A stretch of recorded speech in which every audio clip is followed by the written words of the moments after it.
O rĩngĩ kanjũ ya igeranio bũrũri-inĩ nĩ yorotetwo nĩ Ataramu na anyiti itemi sekta-inĩ ya gĩthomo makiuga kũrĩ na mĩanya mĩtaratara-inĩ ya gũkinyanĩria igeranio, ũndũ ũrĩa waya gũkorwo nĩguo ũkoretwo ũgĩcũngĩrĩria ciĩko cia ũici wa igeranio.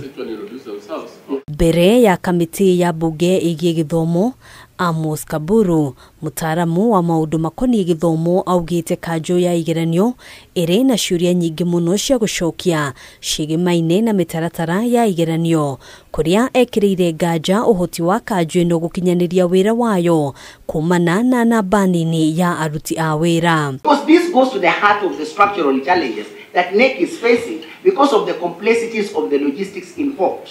We don't have adequate staff, so we have to rely on schools as examination centers, and at the same time we also have to rely on the infrastructure of the teachers to set, to moderate, to assess, and even to mark, which definitely introduces the element of conflict of interest. They may be able to ensure that no repeat takes place, but the moment the people go out there, they may not have enough officers on the ground from NEC, and we know very well that NEC relies very much on the Ministry of Education officials.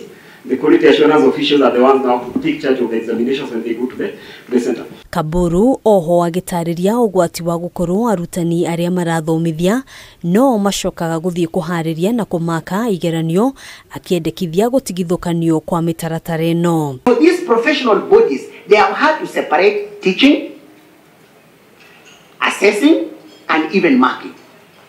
So that if you are going to teach, get the syllabus, teach the syllabus. We will have other people setting exams. We will have other people marking exams. And that separation is very, very helpful. Ona gũtuĩka kanjũ ya igeranio nĩ rũhonge rwĩrũgamĩtie, wĩyathi wayo mĩrutĩre-inĩ ya wĩra nĩ ũmũrĩkĩtwo, ataramu aya makĩendekithia rũhonge rũrũ gũthũrimagwo mahinda kwa mahinda. We can suggest maybe after every 2 years, auditors, independent auditors from NEC come in, audit the process and give a report. Maybe the report can be tabled even to your committee and a chairperson for purposes of making sure that we monitor what NEC is doing.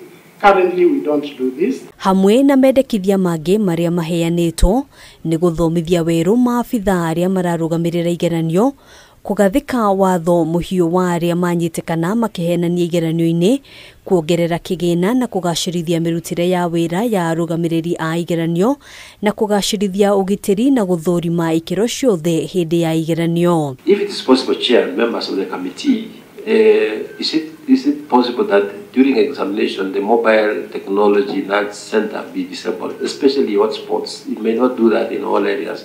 Hotspot areas, to disable use of mobile phones. Kamĩtĩ ĩno ĩkoretwo ĩgĩthikĩrĩria mawoni ma anyiti itemi sekta-inĩ ya gĩthomo gũthuthuria kana nĩ kwarĩ na ũici wa kĩgeranio gĩa KCSE mwaka mũhĩtũku, na oho gũkũrana mĩanya ĩrĩa ĩkoretwo ĩgĩcũngĩrĩria kuongerereka gwa ciĩko ici. I think as a Committee of Education, we are going to come with a very, very good recommendation on this to ensure that there is no cheating. Handũ-inĩ ha Kameme TV, njĩtagwo Ngina wa Wadiro. In that particular